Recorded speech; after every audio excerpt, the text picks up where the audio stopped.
विक्रम और बेताल। बहुत पुरानी बात है। धारा नगरी में गंधर्व सेन नाम का एक राजा राज्य करते थे। उनके 4 रानियां थीं। उनके 6 लड़के थे जो सब के सब बड़े ही चतुर और बलवान थे। संयोग से एक दिन राजा की मृत्यु हो गई और उनकी जगह उनका बड़ा बेटा शंख गद्दी पर बैठा। उसने कुछ दिन राज किया, लेकिन छोटा भाई विक्रम ने उसे मार डाला और स्वयं राजा बन बैठा। उसका राज्य दिनों दिन बढ़ता गया और वह सारे जम्बूद्वीप का राजा बन बैठा। एक दिन उसके मन में आया कि उसे घूमकर सैर करनी चाहिए और जिन देशों के नाम उसने सुने हैं उन्हें देखना चाहिए। सो वह गद्दी अपने छोटे भाई भृतृ को सौंपकर योगी बनकर राज्य से निकल पड़ा। उस नगर में एक ब्राह्मण तपस्या करता था। एक दिन देवता ने प्रसन्न होकर उसे एक फल दिया और कहा कि इसे जो भी खाएगा वह अमर हो जाएगा। ब्राह्मण ने वह फल लाकर अपनी पत्नी को दिया और देवता की बात भी बता दी। ब्राह्मणी बोली, हम अमर होकर क्या करेंगे, हमेशा भीख मांगते रहेंगे, इससे तो मरना ही अच्छा है। तुम इस फल को ले जाकर राजा को दे आओ और बदले में कुछ धन ले आओ। यह सुनकर ब्राह्मण फल लेकर राजा भृतृ के पास गया और सारा हाल कह सुनाया। भृतृ ने फल ले लिया और ब्राह्मण को 1 लाख रुपए देकर विदा कर दिया। भृतृ अपनी एक रानी को बहुत चाहता था। उसने महल में जाकर वह फल उसी को दे दिया। रानी की मित्रता शहर कोतवाल से थी। उसने वह फल कोतवाल को दे दिया। कोतवाल एक वेश्या के पास जाया करता था। वह उस फल को उस वेश्या को दे आया। वेश्या ने सोचा कि यह फल तो राजा को खाना चाहिए। वह उसे लेकर राजा भृतृ के पास गई और उसे दे दिया। भृतृ ने उसे बहुत सा धन दिया, लेकिन जब उसने फल को अच्छी तरह से देखा तो पहचान लिया। उसे बड़ी चोट लगी, पर उसने किसी से कुछ कहा नहीं। उसने महल में जाकर रानी से पूछा कि तुमने उस फल का क्या किया। रानी ने कहा, मैंने उसे खा लिया। राजा ने वह फल निकाल कर दिखा दिया। रानी घबरा गई और उसने सारी बात सच सच कह दी। भृतृ ने पता लगाया तो उसे पूरी बात ठीक ठीक मालूम हो गई। वह बहुत दुखी हुआ। उसने सोचा, यह दुनिया माया जाल है, इसमें अपना कोई नहीं। वह फल लेकर बाहर आया और उसे धुलवा कर स्वयं खा लिया।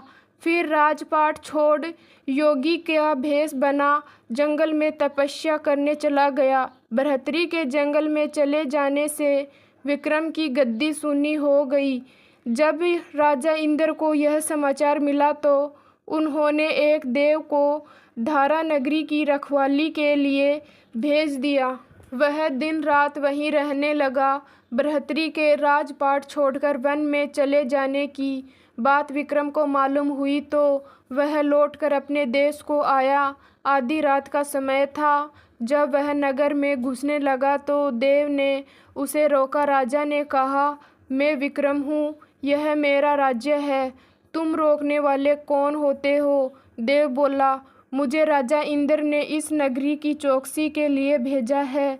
तुम सच्चे राजा विक्रम हो तो आओ, पहले मुझसे लड़ो। दोनों में लड़ाई हुई। राजा ने जरा सी देर में देव को पछाड़ दिया। तब देव बोला, हे राजन, तुमने मुझे हरा दिया, मैं तुम्हें जीवन दान देता हूँ। इसके बाद देव ने कहा, राजन, एक नगर और एक नक्षत्र में तुम 3 आदमी पैदा हुए थे। तुमने राजा के घर में जन्म लिया, दूसरे ने तेली के और तीसरे ने कुम्हार के। तुम यहाँ का राज करते हो। तेली पाताल का राज करता था। कुम्हार ने योग साध कर तेली को मार कर शमशान में पिशाच बना सिरस के पेड़ से लटका दिया है। अब वह तुम्हें मारने की फिराक में है, उससे सावधान रहना। इतना कहकर देव चला गया और राजा महल में आ गया। राजा को वापस आया देख सबको बड़ी खुशी हुई। नगर में आनंद मनाया गया। राजा फिर राज करने लगा। एक दिन की बात है कि शांतिशील नाम का एक योगी राजा के पास दरबार में आया और उसे एक फल देकर चला गया। राजा को आशंका हुई कि देव ने जिस आदमी को बताया था कहीं यह वही तो नहीं है। यह सोचकर उसने फल नहीं खाया, भंडारी को दे दिया। योगी आता और राजा को एक फल दे जाता। संयोग से एक दिन राजा अपना अस्तबल देखने गया था। योगी वहीं पहुंच और फल राजा के हाथ में दे दिया। राजा ने उसे उछाला तो वह हाथ से छूटकर धरती पर गिर पड़ा। उसी समय एक बंदर ने झपट कर उसे उठा लिया और तोड़ डाला। उसमें से एक लाल निकला। उसकी चमक से उस सबकी आंखें चौंधिया गई। राजा को बड़ा अचरज हुआ। उसने योगी से पूछा, आप यह लाल मुझे रोज क्यों दे जाते हैं? योगी ने जवाब दिया, महाराज, राजा, गुरु, ज्योतिषी, वैद्य और बेटी, इनके घर कभी खाली हाथ नहीं जाना चाहिए। राजा ने भंडारी को बुलवाकर पीछे के सब फल मंगवाए। तुड़वाने पर सब में से एक एक लाल निकला। इतने लाल देखकर राजा को बड़ा हर्ष हुआ। उसने जौहरी को बुलवाकर उनका मूल्य पूछा। जौहरी बोला, महाराज, ये लाल इतने कीमती हैं कि इनका मोल करोड़ों रुपयों में भी नहीं आंका जा सकता। एक एक लाल एक एक राज्य के बराबर है। यह सुनकर राजा योगी का हाथ पकड़कर गद्दी पर ले गया। बोला, योगीराज, आप सुनी हुई बुरी बातें दूसरों के सामने नहीं कही जाती। राजा उसे अकेले में ले गया। वहां जाकर योगी ने कहा, महाराज, बात यह है कि गोदावरी नदी के किनारे मसान में मैं एक मंत्र सिद्ध कर रहा हूँ। उसके सिद्ध हो जाने पर मेरा मनोरथ पूरा हो जाएगा। तुम एक रात मेरे पास रहोगे तो मंत्र सिद्ध हो जाएगा। एक दिन रात को हथियार बांधकर तुम अकेले मेरे पास आ जाना। राजा ने कहा, अच्छी बात है। इसके उपरांत योगी दिन और समय बताकर अपने मठ में चला गया। वह दिन आने पर राजा अकेला वहां पहुंचा। योगी ने उसे अपने पास बिठा लिया। थोड़ी देर बैठकर राजा ने पूछा, महाराज, मेरे लिए क्या आज्ञा है? योगी ने कहा, राजन, यहाँ से दक्षिण दिशा में 2 कोस की दूरी पर मसान में एक सीरस के पेड़ पर एक मुर्दा लटका है।